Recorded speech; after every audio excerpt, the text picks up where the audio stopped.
Do you believe in accountable love?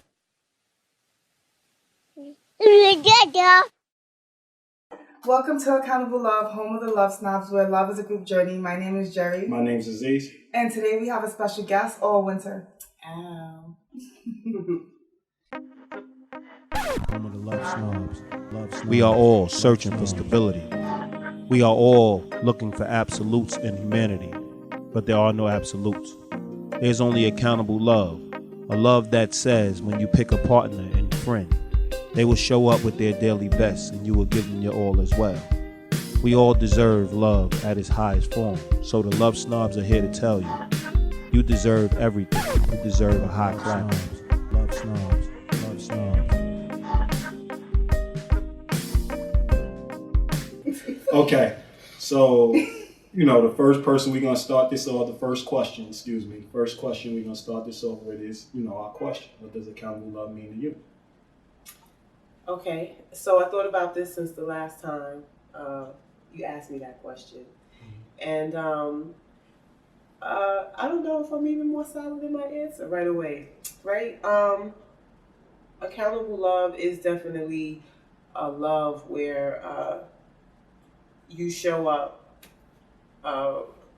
ready to be your best self, gosh, I don't know how to state it without being all jungly right now. Well, just take a second, think about some of the key words and kind of like build your thoughts off of that. Are you coming back to me, or am I getting it together right now? You're getting it together. Okay.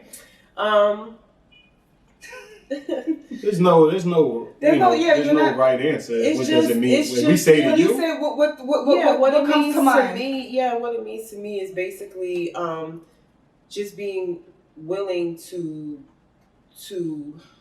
oh gosh, why am I running slow on words? It's just being willing to take full responsibility for who and what you're coming to the table with, who you're coming as, and what you're coming with. That's solid. Yeah, that's a solid answer. Use that. That was good enough. Put that in your back pocket. Yes, thank you. But we always have we have different shows, and we always ask the people that come on for the first time, because you was on the group, podcast, but you wasn't on the individual. You have an individual podcast, so we really want to start it off with having an understanding of this is accountable love, the podcast, and we do believe love, obviously we're the Love Snobs, so we believe love is of high value. And we can't just give that word to anybody. So when you give that word, it is a responsibility. And you got to be ready for responsibility. It's like when you're a child, you're not ready. Mm-hmm. You know what I mean? You're still living with your parents. You're learning responsibility. Yeah. You know what I mean? But once you're ready to give that word love to somebody, you're ready for responsibility. And it's saying that you're ready for commitment. You're ready to be responsible for everybody you use that word with. So I just wanted to, give you a thought process of where we're going when we're having these discussions. But, tell us a little bit about, like how has your relationships been, whether it's friendships, like, in the past? Have you had great ones? Have you had toxic ones? Have you, I've had a mixture. Yeah, Okay. I definitely have had a mixture of relationships. I've had very good ones, very solid ones where I do grow, and the people that I'm with do grow, just because that's the chemistry that we create with each other. But I have been in other situations where maybe someone has come with chaos, and I've allowed the situations to bring more chaos out of me, as opposed to staying more grounded, We love the word allow. Mm-hmm. Yeah. A lot of people don't say allow. No, they make it seem like the other person did something to them, Mm-hmm. right? But you was able to own and honor that you allowed it to happen. Okay, that's a great thing, great attribute. So I've definitely brought toxicity to the situations as well. So yeah, I've had both. Did you always believe in accountable love as you know it, as you defined it just now? Or was it something that you had to mature into? I thought I was being accountable when I was younger.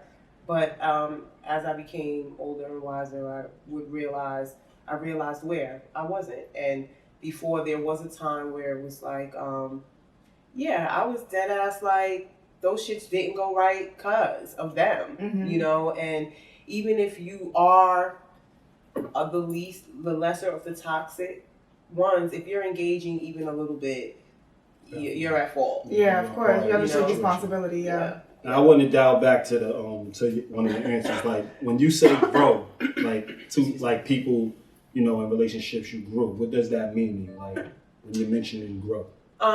Evolving out of ways that don't benefit me or them. You know, negative behavior, negative habits, even down to the way, you know, we communicate. So are you more talking? Because I hear it all the time. People say grow. So if like, you know, there's some people that feel growth and I hear opportunists, meaning they talking about growing as a person. So it don't matter what they're doing for the other person. Yeah. It's just about whether they can grow around these people versus people use growth as growing as a unit. Oh, you can chime in anytime. This is a discussion. So no, I understand exactly what you mean. I definitely have always gone into relationships with the conscious of that I'm looking to help someone grow. Okay.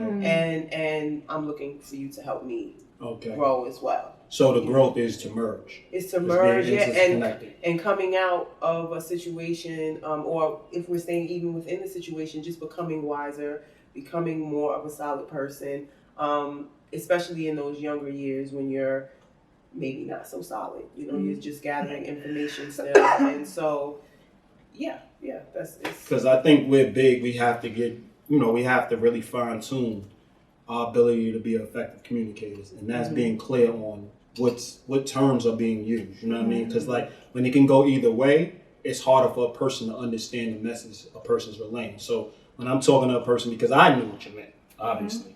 So I knew that, you know, obviously I spoke to you. So I know that you're about unity and coming together. But there's a lot of people that's using growth and a lot of people that's using keywords, you know, openness and all these other things and kindness. And they're very vague. They're not really taught when to use these things. So people are being kind in situations they need to be assertive. Right. They're being kind in a situation, like they're not being taught that kindness is a tool used in certain situations. Growth is a tool growth is a foundation. So if somebody's not helping you grow, then you might need to make a decision. You see what I'm saying? So like these words translate to action. Yeah. And we think that we can just say the words or mention the words and it should mean something to the person we're saying it to without having a definition. Because it's all about defining your terms. When you're talking to people, you got to make sure y'all on the same page. And that's a big component of a relationship. What would you say? I'm in complete agreement with that. And I think that when you talk about growth, you also have to think about how, like, it's really about the people around you challenging you to be your best self. And the self that you said that you want to be as well. Right. So there's, you know, you have checks and balances within relationships, and it's really just, even in uncomfortable situations, even in conflict, even when the other person is being stubborn and they don't want to hear what they don't want to no longer sign up for what they said that they signed up for. It's really having those difficult discussions, and that's where the growth occurs. Well, that's a lot of where the toxicity comes into, is because you're getting into situations, especially before you're wiser, where you're not establishing that this is what everybody wants. And it is something that I've wanted, right? Since I was conscious of it, I probably was 9, you know, when it was like, oh no, there's a certain level, something that I'm looking for.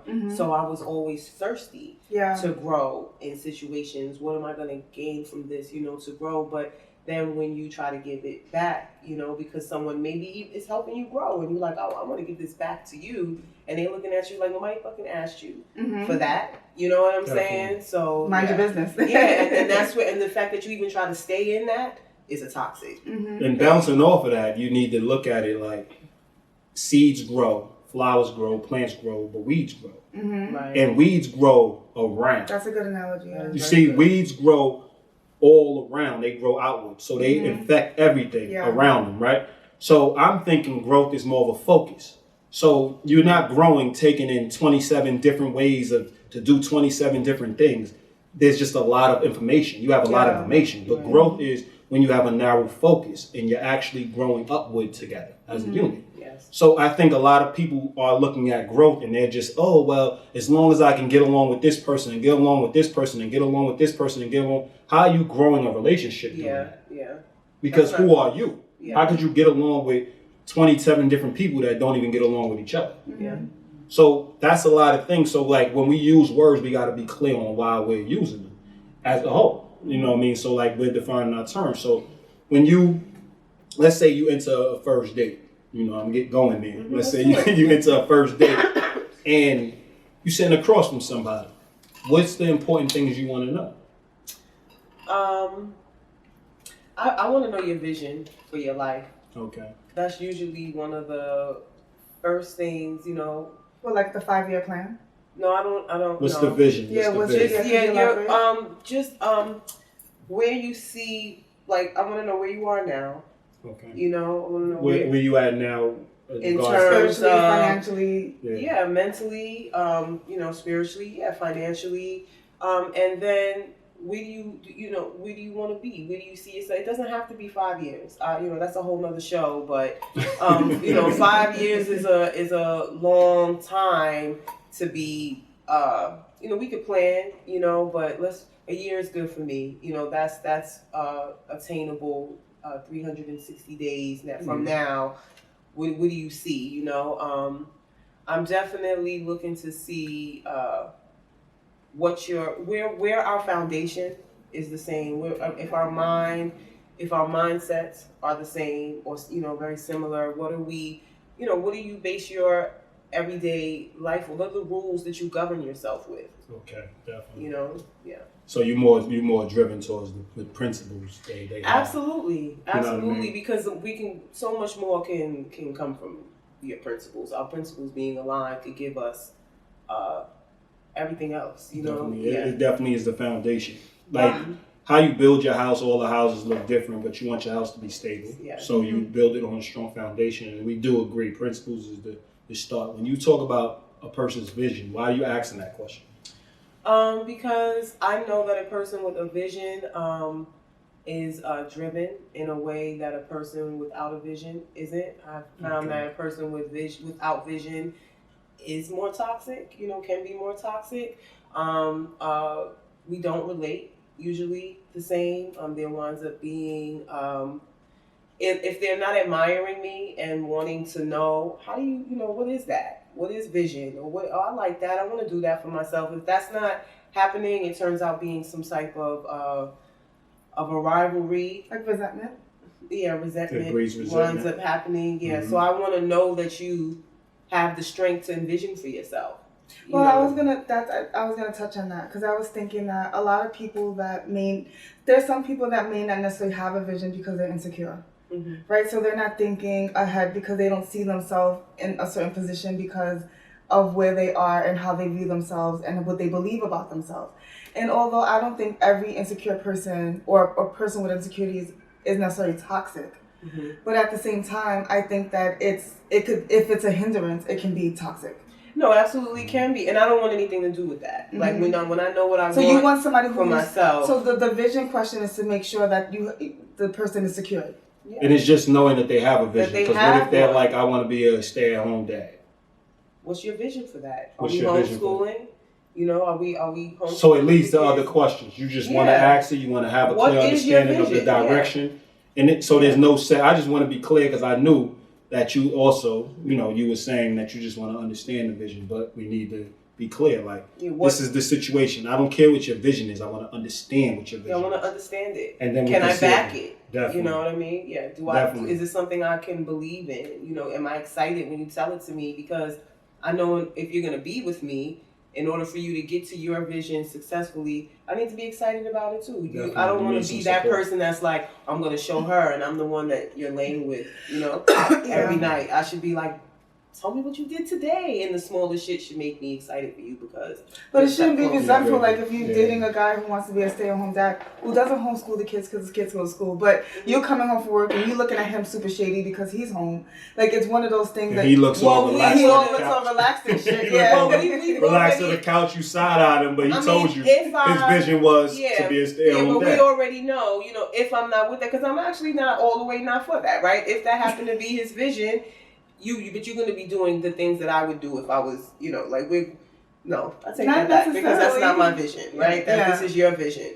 So if you give your vision to me and I'm not feeling it, definitely, then we just, we know what to do from there. So ultimately, you're asking the question to see if y'all actually are aligned when it comes to your ambitions. Well, if you even know what a vision is, some people be like, what, why you asking that? I can actually think for things for myself, for the future. I can create this life of mine. If we're not even there, then what do we even, Definitely. I'm not I would definitely agree. You don't want a robot. Yeah. You want somebody who actually, and a lot of people think, when it comes to thinking for yourself, it's because you're just in conflict all the time with other people. Mm-hmm. And thinking from yourself is just having the ability to commit, having the ability to say, this is mine also. Yeah. Sign up for things that actually make sense to you as well. Yeah. So it is about agreeing with other people. Yeah. Mm-hmm. It's about making sure that when you do agree, it's something that you believe as well as they believe. Yeah, you shouldn't have to compromise yourself. Definitely. No. You shouldn't have to compromise your principles. You're going to have to compromise, but not just your principles. Not just your principles, right? Definitely. Yeah. So I agree. I mean, tell me more about this not having to not being with a stay-at-home dad. Yeah. No, I don't mind it. Like, I don't think it's a terrible idea. I just think that why wouldn't you be compatible with it? No, I could be. I thought you were saying that. Yeah, I thought you were saying that you wasn't with it. No, I could be because I'm all for pouring yourself, into your children. If it's something that he wanted to do, and like I said, when he lays the vision out for me, if I'm like, yeah, I'm totally with that. Because like right now I'm homeschooling this semester.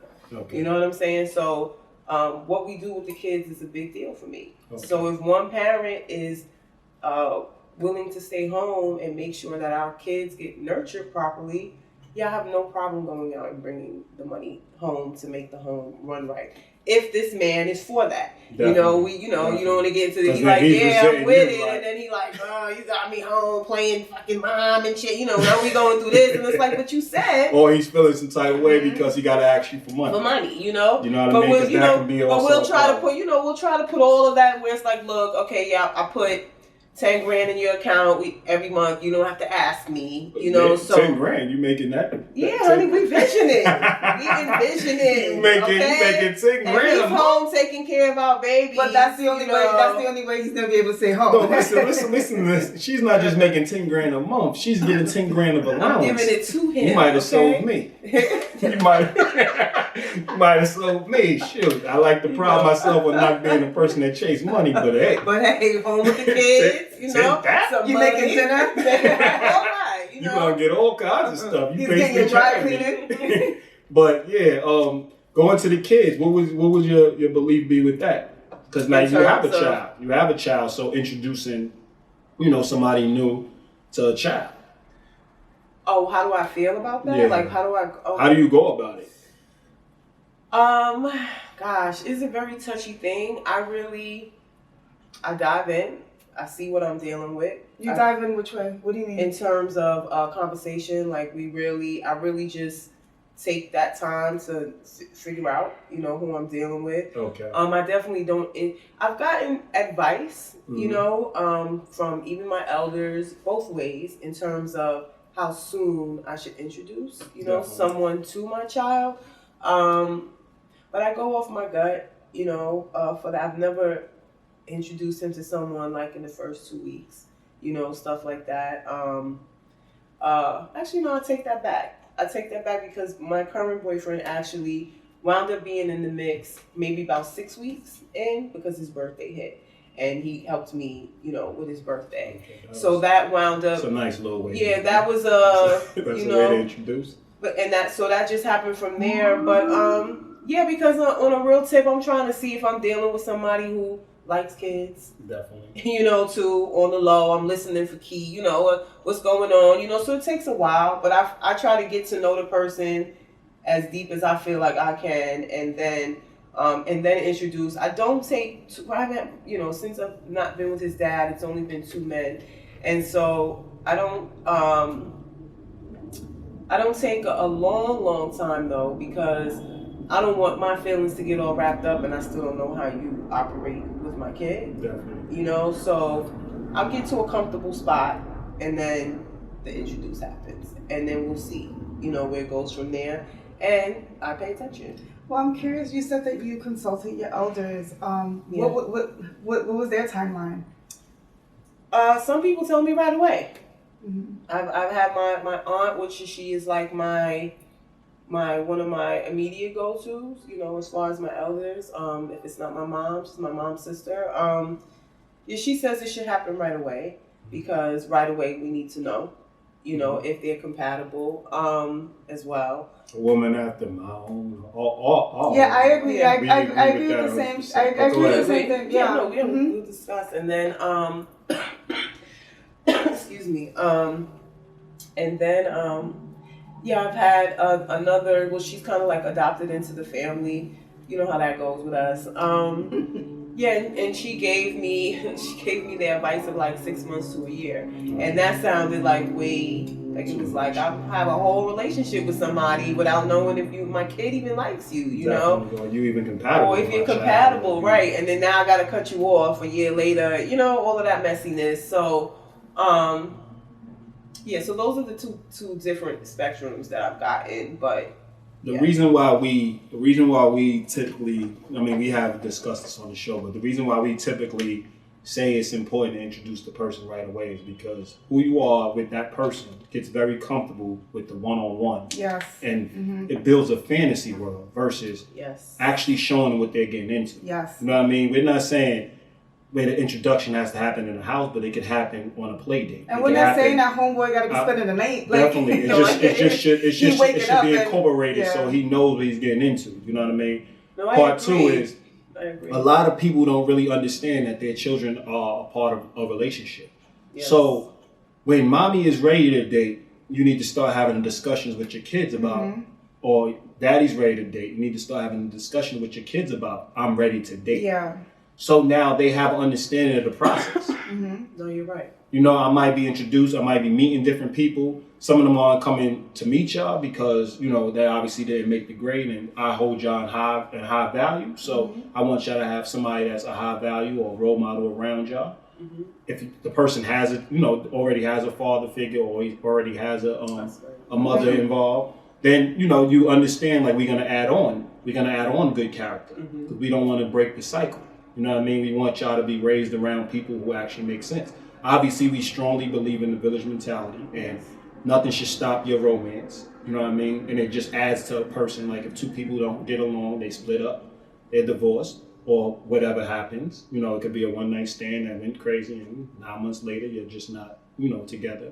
But it at the same time, we want to build that. So they're gonna add a person, you're gonna add a person, but y'all both have to. And I think, like, you do need to have an understanding of who this person's dating, and they need to have an understanding of who you date, because it's around the children, and you want to make sure y'all all on the same page. So there's a lot that goes on with that. But go ahead. Yeah, I have a question for you. So, and you guys tell me, what you think about it when it comes to. We won't hesitate. Yeah, right. When it comes to dating, okay, so I have my son, he's from a different man, and I bring this new man into the loop.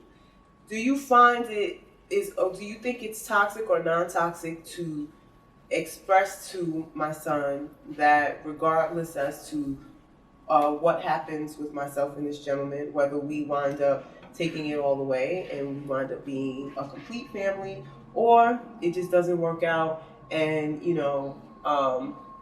mommy and him, he's been around for a little while, but we're going to separate. It's always me and you. I want you to understand that no matter what happens outside of us, there's always me and you. I've toiled with that a little bit, because I say if the person stays around, I feel like it can create this small little block of separation where it's me and mommy and this person, or is it is that something safe to instill in your child that, when you're with someone that may not be their parent? I think that it's important to instill in. I mean, did you want to answer? Yeah, I think Because I let you do your thing. The wheels is always turning. No, I love I relationships. Yeah, I think that it's important for your child. It's our responsibility to make sure that our child has a sense of stability and know that you're always going to be mommy, and you guys are always going to be around. Definitely. When you add a third person in, to Aziz's point, like, it's adding an extra person who has good character, who's a good person, who's adding to his life. And if that person is no longer around anymore, a lot of times, like, if they are still good people, depending on how the breakup happened, they could still have a relationship. Right. So I think that it's okay to let your son. I don't think that you're not losing mommy. Yeah. You're gaining a person. Yeah, and and I don't even think you should talk about if things break up between him and I. I think it should be about what's happening currently, but always be prepared to have that conversation about you guys breaking up if that ever happens. Definitely. Okay. I think what to add to what Jerry's saying, because I agree with what she said 100%. But or in addition to, she when you talking to your child should have an understanding of that child's place in your life, regardless, with or without another person. So it's important that they have a great understanding of where their priority and how they are priority, and understand what the priorities are, and understand that it's all about togetherness. It's all about, so if that structure's in your house, then when they embrace people, they understand that it doesn't take from me, it adds to me. And also, everything should be combined. So it should never be, if you are on top of your stuff and you are around, if you already carved out time for your kid, then that stuff, that you still have that time with them. Right. You may just be adding an additional person. You know what I mean? And I think that there's going to be times, like, me and my daughter, we have some of our own times at times, just her and I. Yeah. Like, we go on vacation together. But for the most part, most of the year, 360 days of the year, we're around other people.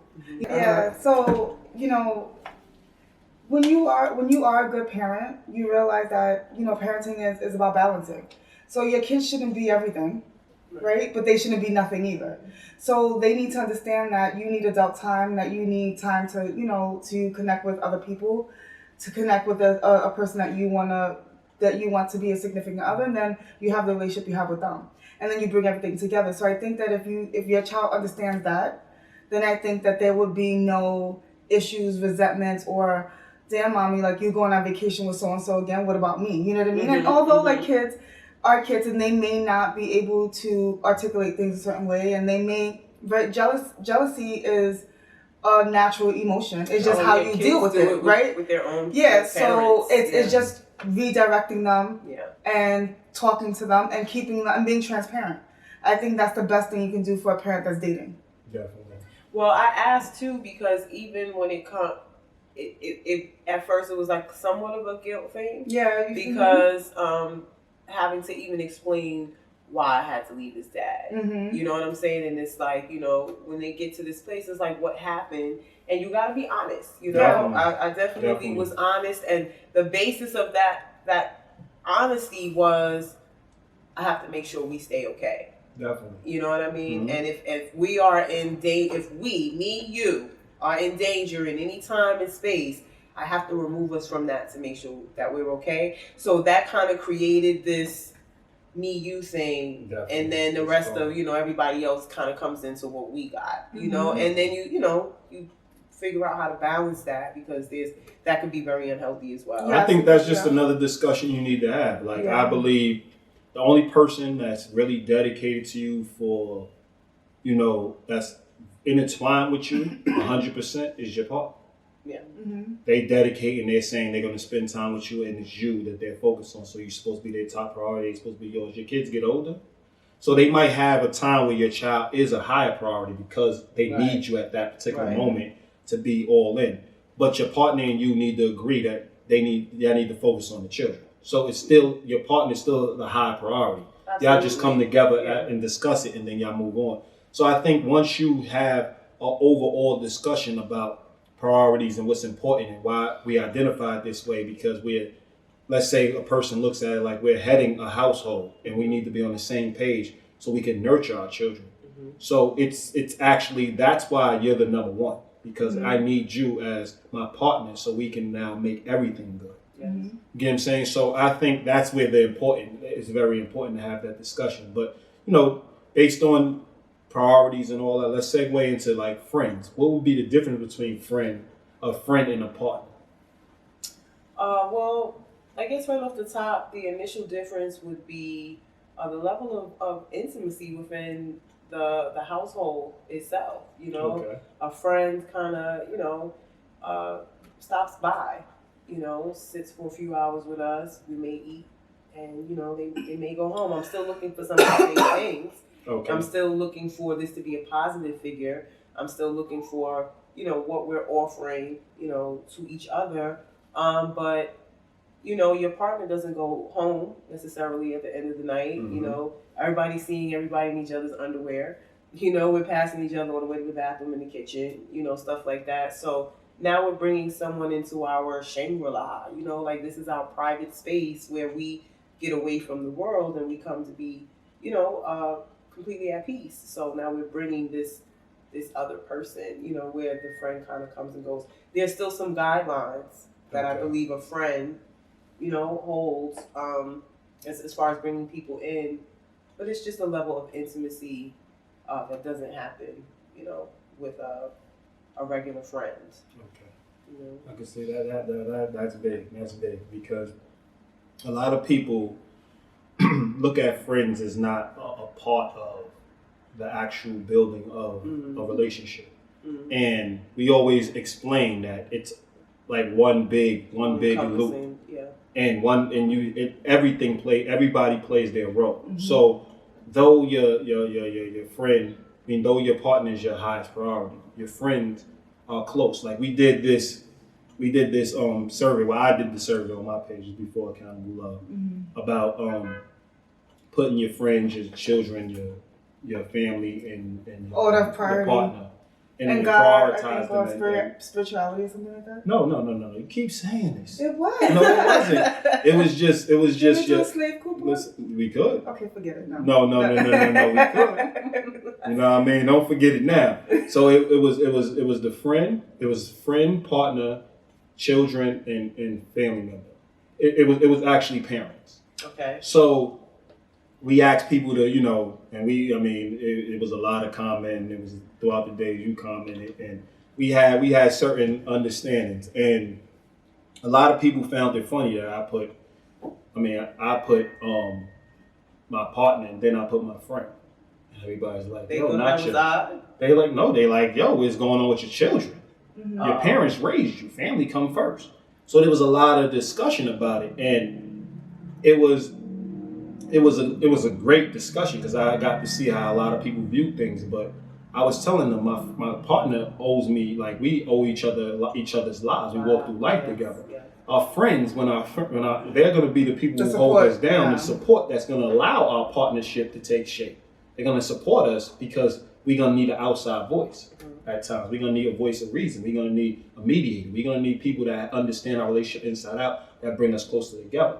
And then we have our children who actually go off, have their own lives, and they check in. They become the people when they get older, they check in. Right. You know what I mean? And then your parents raised you, but you're not friends. Right. You know what I'm saying? So then now you become the parent. So now you ask the person, how close are you with your parent? We're close, but do you see your friends more? Definitely. But how do you put your parent at a high priority then? Yeah. No, that's interesting. Yeah, but I see my mom quite often. I actually see her more than I see Your friends? my friends. Yeah, see? So now we have that discussion. So now what we're saying is, don't your mother, then wouldn't you say your parent is more than just a parent? You also see as a friend. I do, yes. So that's what we now say. We look at it like everything is about, every relationship is really the basis is friendship, wouldn't it be? I agree. Because if you're not friends with your partner, Okay. then they can't be your partner. You're not friends, and based on your mother and your relationship, because you don't have to get along with your mother. Right. She had you. Right. See what I'm saying? But the fact that you get along with your mother, it becomes, as you get older, y'all become equals. So then it becomes a friendship. It's very true. So there's just so much that goes on. So what would you say your take on that would be? Like how I just gave my thing. I should have just let you go first. Yeah, no, I feel I feel you because it kind of tainted it now. Of course, he's gonna be my partner, my boyfriend. Well, no, I genuinely. Okay, so I'm gonna just go back to like something you said though, because I do believe in the earlier years. Possibly you could take me out of this gray space that I'm about to give out. Right in the early years. It's hard for me to say. There's nothing wrong with having gray. It's staying in the gray. It's staying in the gray, right? Right. So I'm gonna be gray right now. You bring me out, all right? Means. So I feel like when your children are smaller, I believe they almost like between your partner and your kids. Like I feel like you're spilling in a lot, almost equal energy. It's like I have to shape you as a human being, while giving you the energy that's deserved because we're spending a life together. Definitely. I would agree. So I think in the early years, I don't know, I kind of put them in the same kind of spacing. Mm-hmm. I think as time goes on and they become more independent and look to you for less, especially entertainment, Definitely. Their priority would drop a bit. Mm-hmm. Your partner is absolutely, we're doing a life together. So your partner is absolutely there. Your children, that is just a responsibility that you took on, from the moment you realized they were here. Definitely. And then, your parents definitely, for me, would be there, would come in because of the fact that you gave birth to me. I want to make sure whether we're friends or not, that, just the way I'm set up, I want to give, I appreciate the life that was given to me. Definitely. I want to give back for that. And then the friends,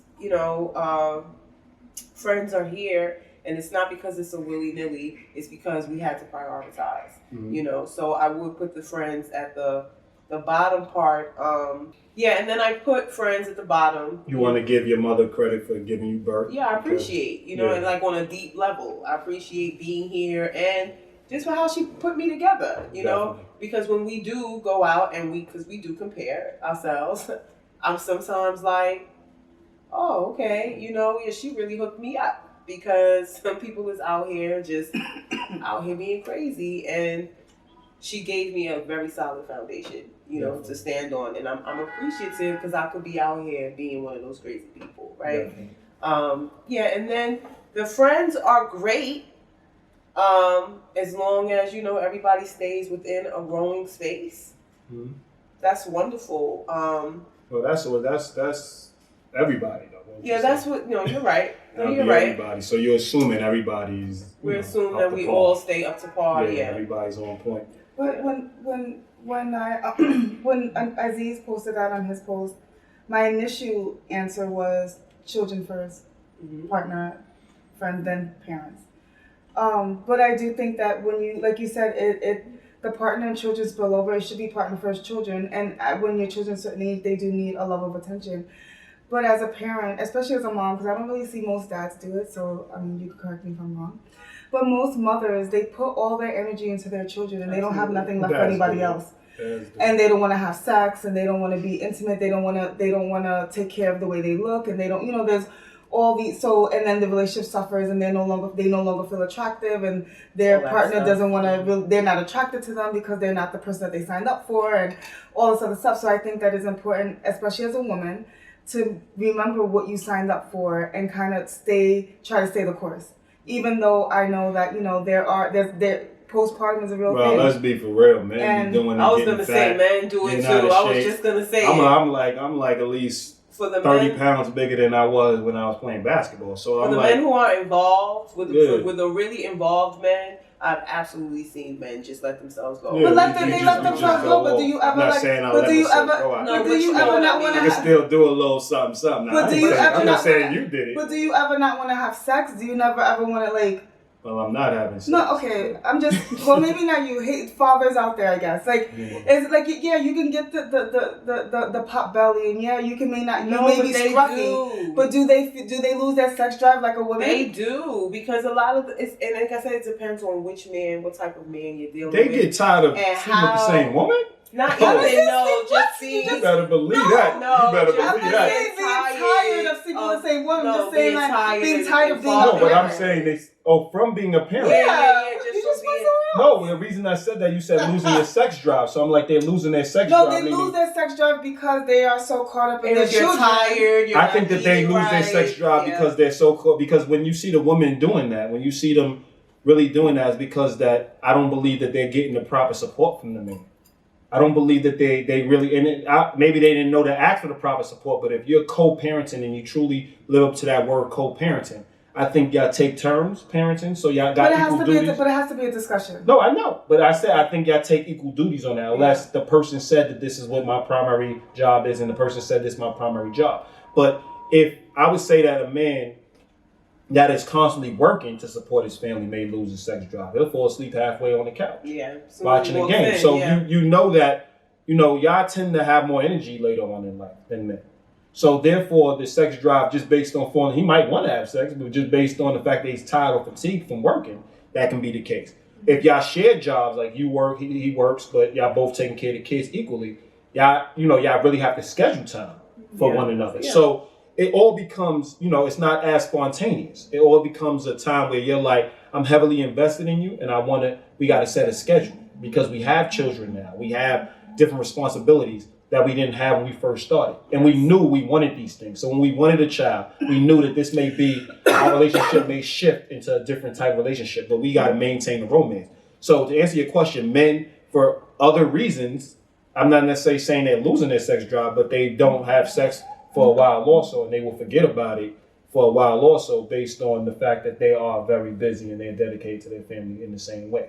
I think where we all get it mixed up, and me and Jazz was having this discussion off camera, but where a lot of people get it mixed up when it comes to parenting, not to sidetrack off the priority because I want to touch back to the priority, but what a lot of people don't get, and a lot of women, I don't know if y'all really pay attention to that, but the woman is worried about the kid typically. The man is worried about the woman and the kid. They're making sure that the woman maintains who they are. They're making sure the woman is not as stressed. They're making sure that they're providing and making sure they're taking care of the woman. So because she's so dedicated to the child, she focuses on the fact that they're focused on the child. But when we're challenging y'all, saying things to y'all, we're keeping your mental in tune. We're making sure that you don't lose your mind. We're making sure we're your support.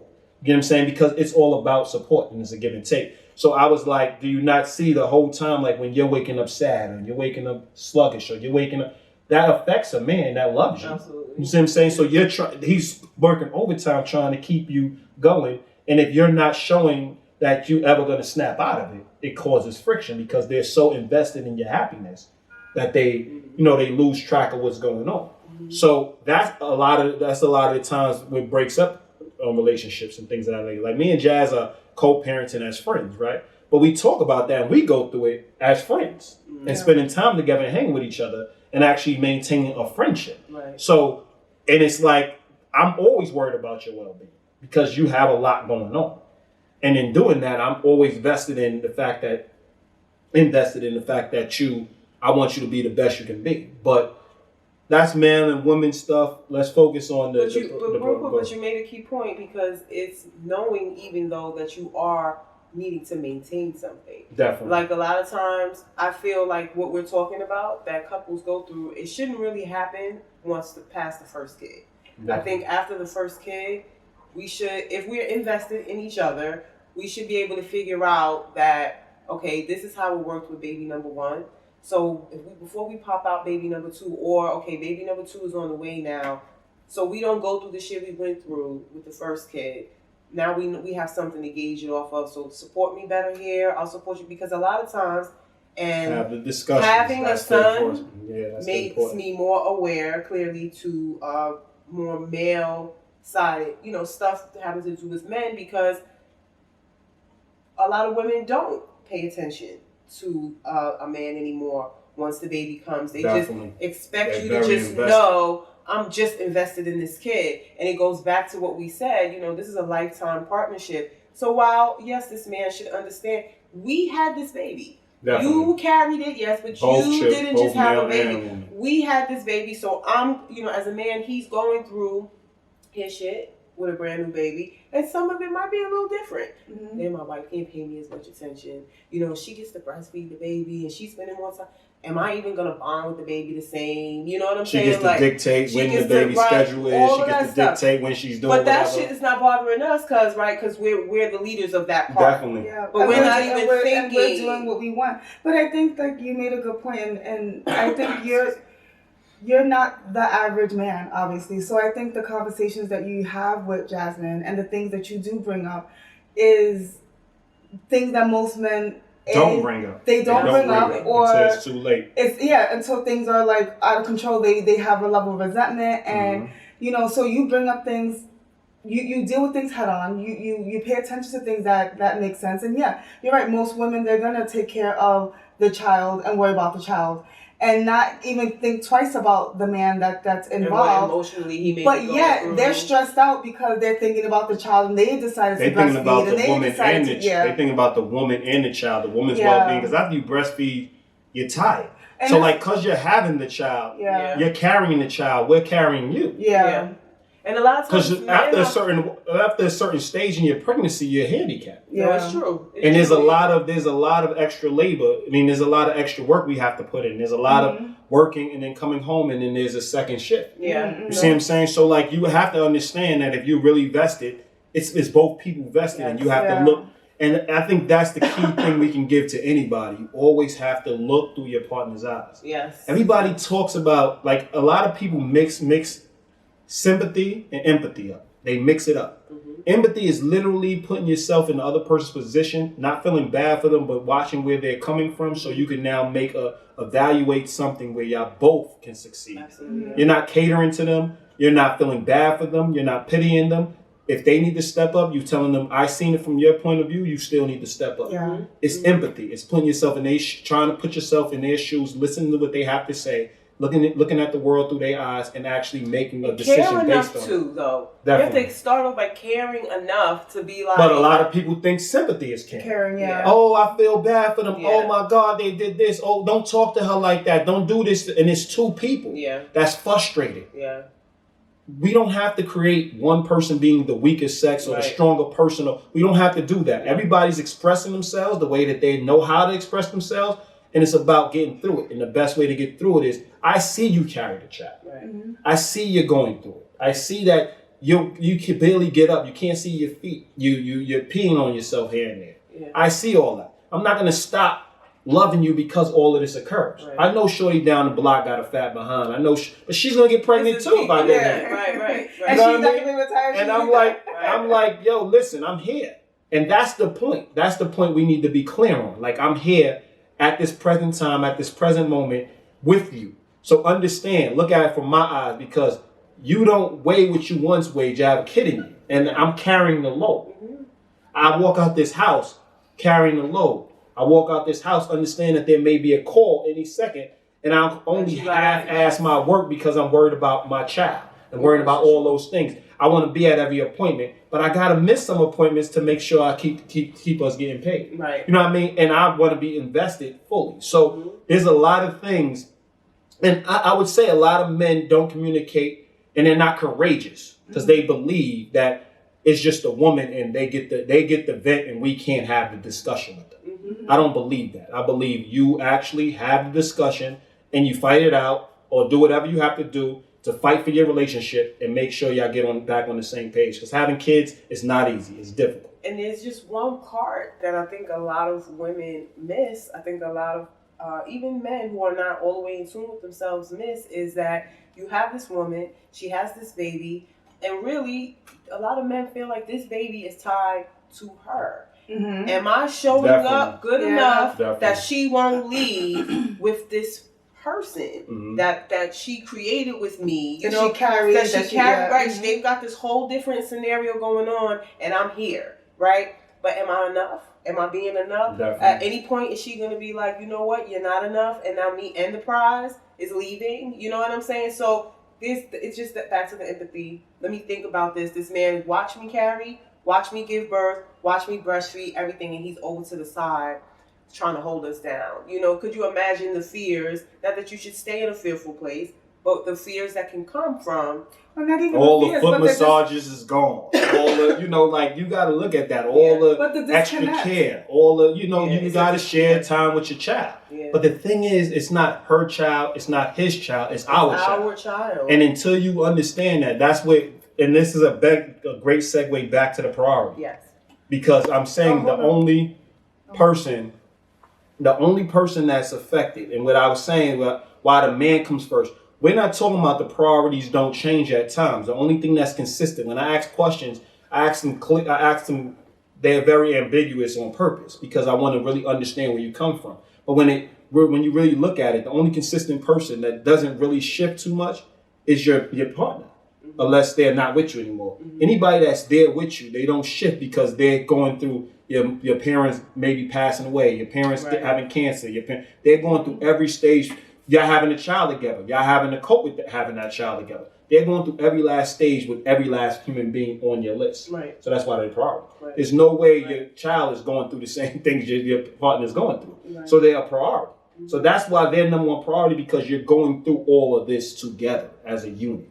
And then it comes to now your friends. Your friends, you're not talking to your parents. You're not talking to your parents unless they're your friend. You're not talking to your kids like you're talking to your friends. Like you're confined in your friends, like you're invested in your friends. Meaning you picked these people. Right. You chose these people to actually hold you up when you can't hold yourself up. Right. You ask them to hold your relationship up when you can't hold your relationship up. You ask them to support you when you can't support you. So that's why they jump to where they're at. Right. And then when it comes to my child is of us. So I have my friends who also support me with my child. My child don't have to support none of this. Right. My partner is signed on to support. My friend is signed on to support. So that's what makes the village. Then we get to the kid. The kid is self-indulged at this point. And you're teaching them responsibility and to care about other people and to love. You're explaining to them how to love. So they're now in that zone. Your parents is like, I'm done raising children. Like, I don't really want to deal with your bullshit no more. I'm done raising children. I can build a relationship with you. I want to talk to you on the phone. Yeah, as an adult, I want to talk to you on the phone here and there.